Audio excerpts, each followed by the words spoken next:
Hello guys, कैसे हो आप लोग। उम्मीद करता हूँ कि सब लोग अच्छे होंगे। मैं भी ठीक ठाक हूँ। और आज हम लोग बात करेंगे इलेक्ट्रिकल फोरमैन का ऊपर। बहुत सारे दोस्तों लोग मुझे कमेंट्स किया था कि इलेक्ट्रिकल फोरमैन बनने के लिए, जैसे वो लोग डिप्लोमा कर चुका है या अपना आईटीआई कर चुका है, वो लोग इलेक्ट्रिकल फोरमैन में गल्फ कंट्री में आके काम करना चाहता है, जो कभी आया नहीं या कभी इधर गल्फ कंट्री में काम किया नहीं। सही है। तो अपना मुल्क में कुछ काम किया, कुछ लोग काम नहीं किया, बस अपना जो स्टडी है वो खलास करके बाहर आना चाहता है। जैसे गल्फ कंट्री के अंदर कोई भी कंट्री है, जैसे हम लोग यूएई में है तो यूएई आना चाहता है, तो उनको क्या क्या टैलेंट होना चाहिए, क्या क्या काम का जानकारी होना चाहिए, उसके ऊपर आज हम बात करेंगे। सही है। तो टॉपिक है हमारा इलेक्ट्रिकल फोरमैन।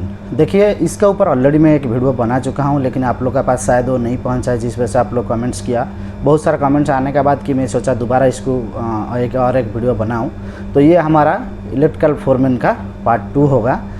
तो देखिए, फोरमैन जो होता है, कोई भी चीज़ का फोरमैन हो या इलेक्ट्रिकल का फोरमैन हो, उसका जो स्टेप बाय स्टेप जो काम है, उसका जो ड्यूटी है, उसका जो रिस्पॉन्सिबिलिटी है, वो सेम होता है। सही है। तो आज हम इलेक्ट्रिकल फोरमैन के ऊपर बात करेंगे।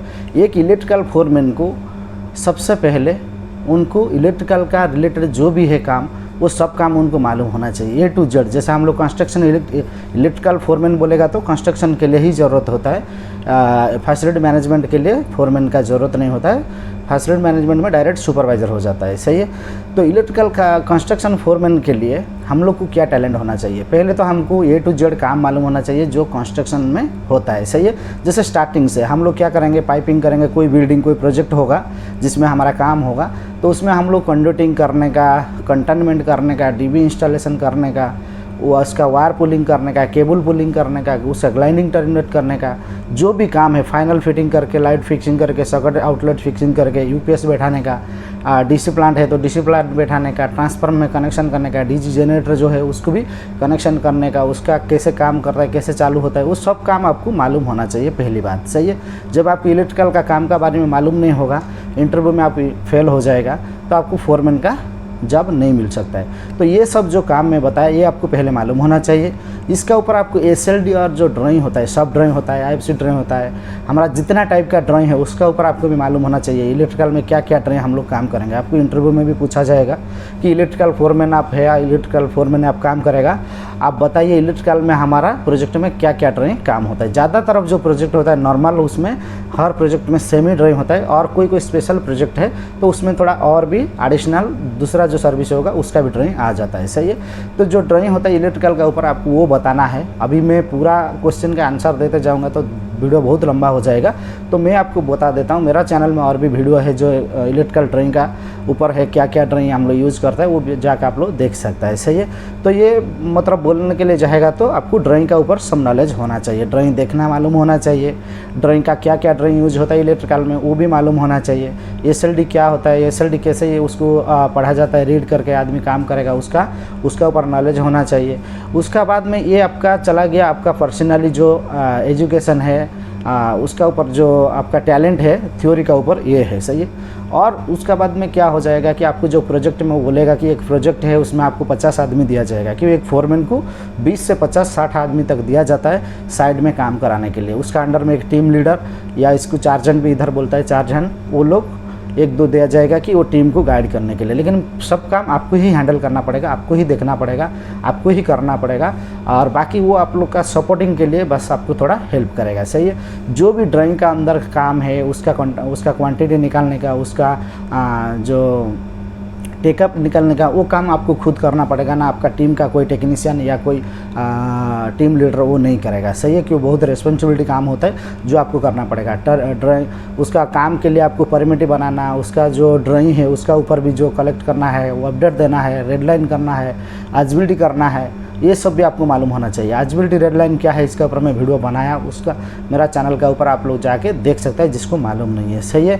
और क्या क्या मालूम होना चाहिए, जैसे आपको 50 आदमी दिया गया, उसको कैसे हैंडल करना है, हर एक आदमी को कैसे काम बताना है, और उसको कैसे उससे सेफ्टी से काम करके वो काम को कंप्लीट करना है, वो नॉलेज, वो टैलेंट आपका अंदर होना चाहिए। दूसरा बात, आपको टारगेट दिया जाएगा कि आपको इतना आदमी से ये प्रोजेक्ट या एक कोई अपार्टमेंट हो गया या कोई एक जोन हो गया, जोन वाइज जो होता है प्रोजेक्ट के अंदर आपको बोलेगा ये जोन हमको 15 दिन में खलास चाहिए। आप कैसे प्लान करेगा? आपको वही हिसाब से प्लानिंग करना है। मेरे पास इतना आदमी है, मेरे को 8 घंटा ड्यूटी कर रहा है तो और 10 घंटा ड्यूटी करके इसको टाइम के अंदर ख़त्म करना है, या जो भी आपको वो प्लानिंग बनाना है। आपका जो साइट इंजीनियर होगा वो आप उनसे हेल्प लेके जो भी मटेरियल चाहिए, जो भी आपको ड्राइंग चाहिए, जो भी आपको काम के लिए हेल्प चाहिए, कुछ काम थोड़ा कम जानकारी है तो उनसे पूछ के उसको क्लियर करना है। सही है, ये सब स्टेप बाय स्टेप आपको हर काम के बारे में मालूम होना चाहिए। और सेफ्टी जो होता है साइट के अंदर जो सेफ्टी होता है वो सेफ्टी गाइडलाइन आपको मालूम होना चाहिए। Safety permit, tool box stock, DST जो होता है डेली, सुबह आपको डेली टैक्स इंडक्शन जो बोलता है डेली सेफ्टी टैक्स इंडक्शन, वो आपको शॉर्ट फॉर्म में DST बोला जाता है। तो DST का ऊपर आपको डेली मीटिंग करना है, टूल बॉक्स तक मीटिंग करना है, आदमी को थोड़ा सेफ्टी के बारे में बताना है, कौन सा जगह पे आप काम कर रहे हैं उसके लिए क्या सेफ्टी प्रोटेक्शन चाहिए, हाइट में काम कर रहे हैं हमको सेफ्टी हार्नेस चाहिए, या हम कुछ ग्राइंडिंग कर रहे हैं ग्लोव्स चाहिए, कुछ चिपिंग कटिंग कर रहा है उसके लिए जो सेफ्टी चाहिए वो सब होना चाहिए। तो इसके ऊपर आपको भी मालूम होना चाहिए। बाकी आपका जो मैनेजर होगा और इंजीनियर होगा उन लोग का साथ भी कभी मीटिंग होगा तो आपको वो हिसाब से बात करना है, क्या आपका काम जा रहा है, किस हिसाब से चल रहा है, क्या नहीं है, क्या प्रॉब्लम है, उसका ऊपर भी बात करना पड़ेगा। बाकी आपका जो टीम में जितना आदमी है उन लोग का काम करने का उसका जो टाइम शीट है उसको आपको फॉलोअप करना पड़ेगा। किसका ओवर टाइम कटिंग नहीं होना चाहिए, किसका फ्राइडे हॉलीडे में ड्यूटी किया तो वो मिस नहीं होना चाहिए, उसके भी बराबर आपको ध्यान रखना है।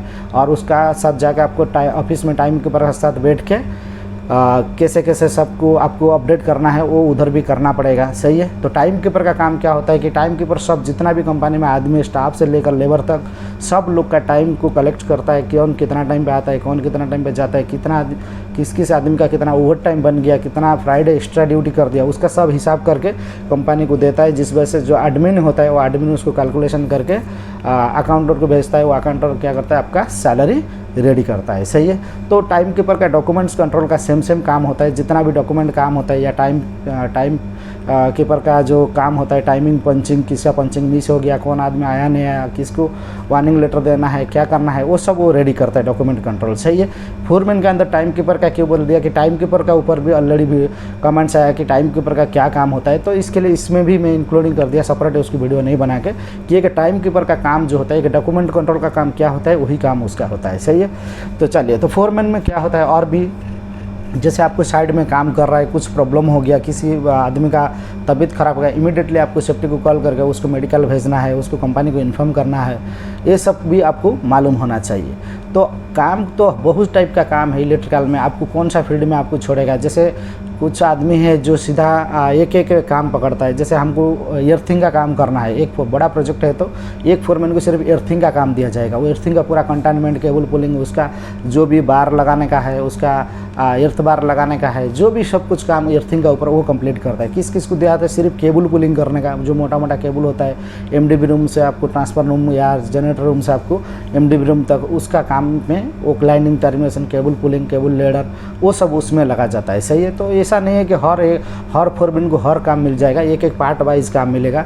किसको इलेक्ट्रिकल का रूम का सिर्फ काम करना, जैसे एक हम लोग 50 फ्लोर का बिल्डिंग काम कर रहा है तो सिर्फ इलेक्ट्रिकल रूम के लिए एक फोरमैन रहेगा, वो स्टेप बाय स्टेप एक एक फ्लोर करके इलेक्ट्रिकल रूम के अंदर जितना भी पैनल आएगा, जितना कंटेनमेंट होगा, केबल पुलिंग होगा, ट्रेसिंग होगा, जो भी होगा क्लाइनिंग टर्मिनेशन, वही काम वो सिर्फ करके जाएगा। दूसरा भी फोरमैन लोग है, उसको अपार्टमेंट का अंदर का जितना भी पॉइंट आएगा उसका वायरिंग करने का, कंटेनमेंट करने का, पाइपिंग करने का, टीवी लगाने का, लाइट लगाने का, टेस्टिंग, कमीशनिंग, ये जो करना है वो करेगा। सही है। तो ऐसा है जो नया आदमी लोग है, आप लोग कभी काम नहीं किया गल्फ में, मैं यहाँ काम कर रहा हूँ फोरमैन से 15 साल होने वाला है, मेरे को 5 कंपनी में चेंज कर चुका हूँ। जो मुझे नॉलेज मिला उसमें से मैं आप लोग को थोड़ा बताया कि एक फोरमैन को क्या क्या काम मालूम होना चाहिए। सही है। पहले तो आपको शुरू से बता दिया ड्राइंग का ऊपर मालूम होना चाहिए, पहले तो काम हर काम आपको मालूम होना चाहिए, कौन सा काम को कैसे किया जाएगा, SLD शेड्यूल इसका ऊपर मालूम होना चाहिए, मटेरियल टेकअप लेने का, ड्राइंग से देख के जो मटेरियल आपको क्या क्या ज़रूरत है उसका टेकअप लेने का, बराबर क्वांटिटी देने का है। उसके बाद काम आप सॉफ्ट ड्राइंग के हिसाब से काम कर रहा है, साइड कंडीशन हिसाब से आपको कोई एरिया में आपको कुछ चेंजिंग करना है तो उसको रेड लाइन बनाना है। उसके बाद आपको WIR जो हम लोग वर्क इंस्पेक्शन रिक्वेस्ट डालता है क्लाइंट का थ्रू जो कंसल्टेंट लोग होता है उन लोग को हम लोग रिक्वेस्ट डालता है, तो उसका ऊपर भी आपको रेडी करना पड़ेगा डॉक्यूमेंट का काम, आपका टीम का टाइम शीट, उसका प्रोग्रेस रिपोर्ट, क्या क्या काम, कितना आदमी क्या काम कर दे, उसका प्रोग्रेस रिपोर्ट भी रेडी करना पड़ेगा। और बाकी आपको हर ड्राइंग का ऊपर आपको नॉलेज होना चाहिए, क्या क्या ड्राइंग यूज होता है उसका पर नॉलेज होना चाहिए। टेस्टिंग कमीशनिंग के बारे में भी आपको नॉलेज होना चाहिए। हर काम स्टेप बाय स्टेप आपको करना है। जैसे कंडक्टिंग कर दिया, वायरिंग कर दिया, उसके बाद आएगा हमारा मेजरिंग, कंटिन्यूटी लेके उसको केबल मेजरिंग करने का, उसके बाद फिर आपको डीबी ड्रेसिंग करने का, केबल ग्राइंडिंग टर्मिनेशन करने का, उसके बाद उसका टार्क मारने का। तो ये सब काम का भी आपको बहुत जानकारी होना चाहिए अच्छी तरह से। तो फिर आपको कोई भी कंपनी में आप इंटरव्यू दिएगा तो वो इतना ही आपको पूछेगा। थोड़ा आपको डीबी का ऊपर थोड़ा टेक्निकली नॉलेज में पूछेगा, एमसीबी क्या है, कितना रिंग सर्किट में हमको कौन सा एमसीबी लगाना है, यूज़ करना है, कितना एम्पियर का, सिंगल सर्किट में कितना, लाइटिंग के लिए कौन सा एमसीबी साइज़ हमको यूज़ करना है, और पावर के लिए कौन सा एमसीबी साइज़ आपको जो एम्पियर का साइज़ होता है वो कौन सा यूज़ करना है, एमसीसीबी क्या है, एमडीबी क्या है, और आपको एटीएस पैनल क्या है, डीजी क्या है, इसका ऊपर आपको नॉलेज होना चाहिए। ये सब आपको क्वेश्चन आएगा जो आपको मालूम होना चाहिए एक फोरमैन के लिए। सही है।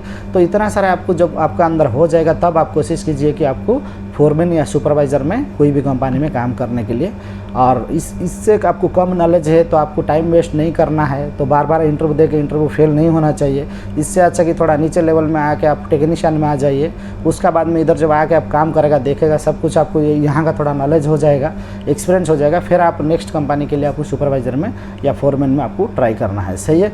तो एक वीडियो में मैं बताया था कि जो भी नया फ्रेशर का आदमी लोग है जो फर्स्ट टाइम आ रहा है वो लोग टेक्नीशियन में आना चाहिए कंस्ट्रक्शन फील्ड के लिए।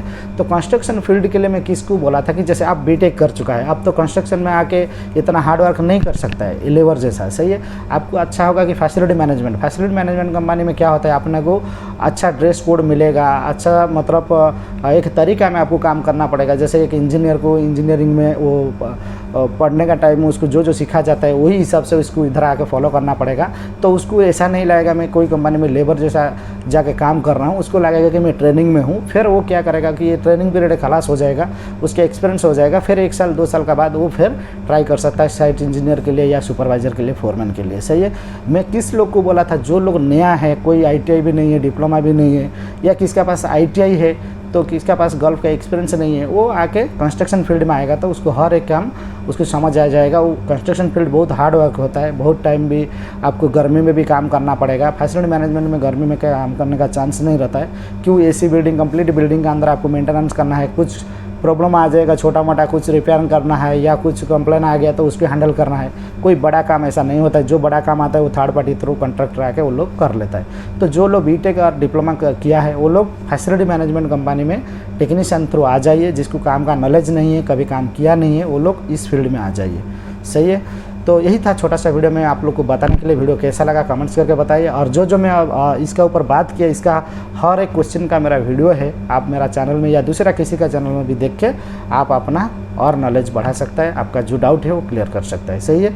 तो चलिए फिर मिलेंगे नेक्स्ट वीडियो में। Thank you.